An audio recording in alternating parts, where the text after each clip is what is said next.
Assalamualaikum warahmatullahi wabarakatuh. Hai, ketemu lagi dengan saya Priyasti Widiani. Saya adalah mahasiswa semester 3 di Universitas Terbuka, program studi Magister Pendidikan Dasar.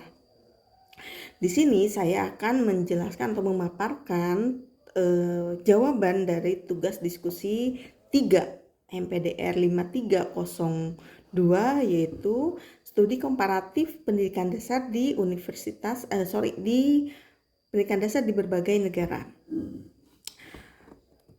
Baiklah, kita akan bahas yang pertama, yaitu tentang perbandingan antara pendidikan formal dan informal serta bagaimana keduanya dapat diintegrasikan dalam kurikulum. Berikut saya sampaikan adalah perbandingan antara pendidikan formal dan informal serta bagaimana keduanya dapat diintegrasikan dalam kurikulum. Yang pertama, pendidikan formal adalah sistem pendidikan yang terstruktur dengan kurikulum, jadwal, dan institusi resmi seperti sekolah dan universitas.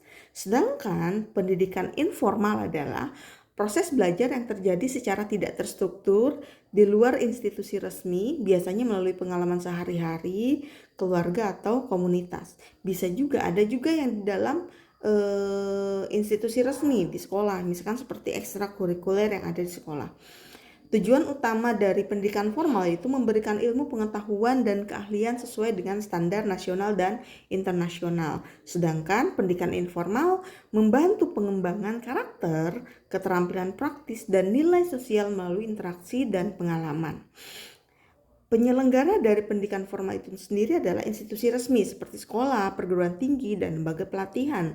Sedangkan pendidikan informal biasanya individu, keluarga, komunitas, atau organisasi non-formal seperti sanggar, padepokan. Nah, metode pembelajaran dalam pendidikan formal biasanya terstruktur dan sistematis, menggunakan buku teks, adanya ujian, dan aktivitas kelas. Sedangkan pendidikan non-formal biasanya lebih fleksibel melalui diskusi, observasi, praktik langsung, atau pengalaman. Di sini ada contoh dari pendidikan formal. Di sini adalah pendidikan sekolah dasar, menengah, atau di universitas. Sedangkan di pendidikan informal biasanya kegiatan ekstrakurikuler, pelatihan keterampilan, belajar di rumah, atau workshop. Integrasi dalam kurikulum. Pendidikan formal dan informal dapat diintegrasikan untuk menciptakan sistem belajar yang holistik. Contohnya, yang pertama adalah ekstrakurikuler. Ekstrakurikuler yang ada di sekolah biasanya menyediakan ruang bagi siswa untuk mempraktekkan pendidikan informal seperti pengembangan kreativitas melalui seni, olahraga, atau debat. Untuk yang kedua, kerjasama dengan komunitas. Artinya adanya kerjasama atau mengadakan program di luar sekolah untuk melibatkan siswa dalam belajar berbasis pengalaman langsung.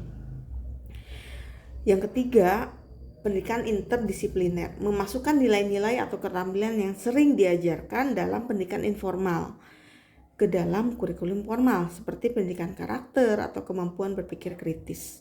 Nah, kombinasi kedua pendekatan ini bisa membekali siswa dengan ilmu pengetahuan sekaligus keterampilan hidup yang relevan. Yang kedua, peran guru dalam mengatasi kesenjangan pendidikan formal dan memanfaatkan pendidikan informal. Guru memainkan peranan kunci dalam mengatasi kesenjangan pendidikan formal dan memanfaatkan pendidikan informal dengan cara yang pertama, peran guru dalam mengatasi kesenjangan pendidikan formal. Hal yang paling utama yang harus dilakukan guru adalah mengidentifikasi kebutuhan siswa. Dengan mengidentifikasi kebutuhan siswa, guru dapat memahami latar belakang siswa, mengetahui tantangan yang mereka hadapi, serta akses sumber belajar atau peluang pendidikan. Yang kedua, pendekatan diferensial. Guru dapat menyesuaikan metode pengajaran untuk memenuhi kebutuhan individual siswa, sehingga pembelajaran menjadi lebih inklusif. Yang ketiga, kolaborasi. Bekerja sama dengan orang tua, komunitas, atau institusi yang memberikan dukungan tambahan bagi siswa, terutama bagi mereka yang menghadapi kesulitan dalam sistem formal. Yang ketiga, penggunaan teknologi. Guru dapat mengintegrasikan teknologi untuk memperluas akses pendidikan, seperti pembelajaran daring atau aplikasi pendidikan. Nah, untuk yang kedua, peran guru dalam memanfaatkan pendidikan informal. mengintegrasikan kegiatan informal dengan cara guru dapat mendorong siswa untuk berpartisipasi dalam ekstrakurikuler atau program berbasis komunitas yang mendukung pembelajaran praktis. Misalkan contoh,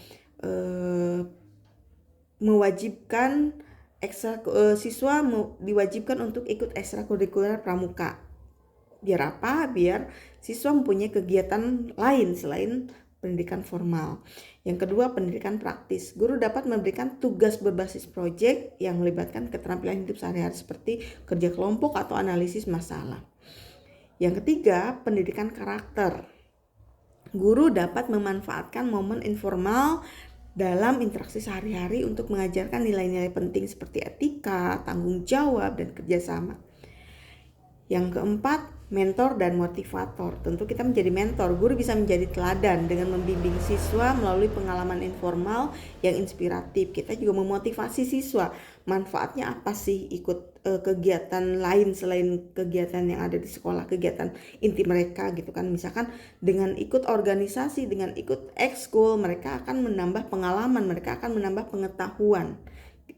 Nah, kolaborasi antara pendekatan formal dan informal menciptakan lingkungan belajar yang lebih kaya dan relevan bagi siswa. Demikian pemaparan saya. Terima kasih. Wabillahi taufiq wal hidayah. Wassalamualaikum warahmatullahi wabarakatuh.